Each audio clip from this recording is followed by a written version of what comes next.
శిక్షిస్తామనే విషయాన్ని కూడా సిపి గారు చెప్పడం జరిగింది.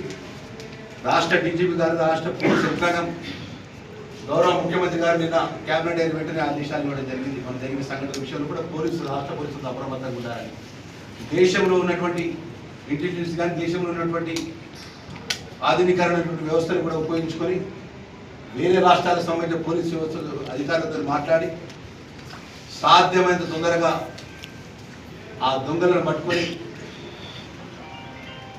చట్టపరమైన శిక్ష విధిస్తామనే విషయాన్ని సందర్భంగా తెలియజేసుకుంటూ, మనకు జరిగినటువంటి సంఘటన బాధాకరం.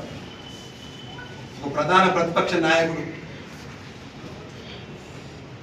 2014 నుంచి 18 నుంచి 23 వరకు డిసెంబర్ వరకు మేమే రాజులం, మేమే మంత్రులం అని బీఆర్ఎస్ పార్టీలో ఇప్పుడు వర్కింగ్ ప్రెసిడెంట్గా మాజీ మంత్రిగా కేటీఆర్ వచ్చి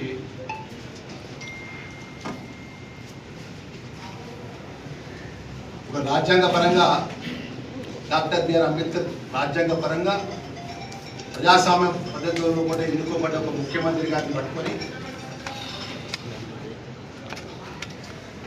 అత్యంత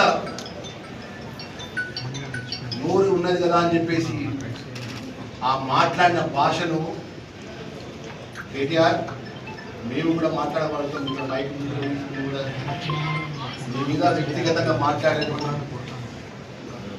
శక్తి మాకున్నది. కానీ నువ్వు మాట్లాడిన మాటలు యావత్ తెలంగాణ ప్రజలు మొత్తం చూస్తున్నారు.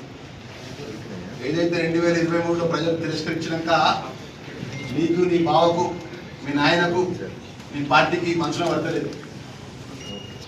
ముఖ్యమంత్రి గారికి ఆ దొంగతనం చేసినటువంటి దొంగలకు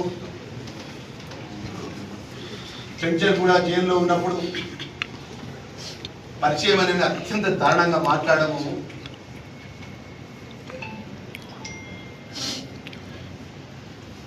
తీవ్రంగా మీకు ఖండిస్తూ, నువ్వు అనుకుంటున్నావు నీ హయాంలో నువ్వు మాట్లాడుతున్నావు కదా, వేరే రాష్ట్రం నుంచి అంతర్జాతీయ దొంగల నుంచి ప్రొఫెషనల్ పరంగా జరిగినటువంటి సంఘటనకు చివరికి ఒక రాజ్యాంగపరంగా ఏదైతే ఎన్నుకోబడ్డ ముఖ్యమంత్రిపై అతి నీచంగా మాట్లాడుతున్నావు. ఇంకా ఖబర్దార్, నాలుక దగ్గర పెట్టుకో. మేము కూడా మాట్లాడగలుగుతాం, మరి మేము ఒక మాట మాట్లాడతాం నీ హయాంలో జరిగినటువంటి సంఘటన విషయంలో కూడా. ఆ రోజు ఫిబ్రవరి 2021 17వ తారీఖు రోజున మంత్రి నుంచి వస్తున్నటువంటి ఇద్దరు అడ్వకేట్స్ను అత్యంత దారుణంగా చంపిన దాంట్లో నీ పాత్ర ఉన్నదా? మరి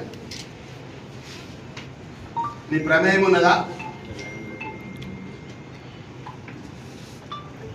మధుకరణ ఒక దళితుడి మంత్రి దగ్గరలో ఒక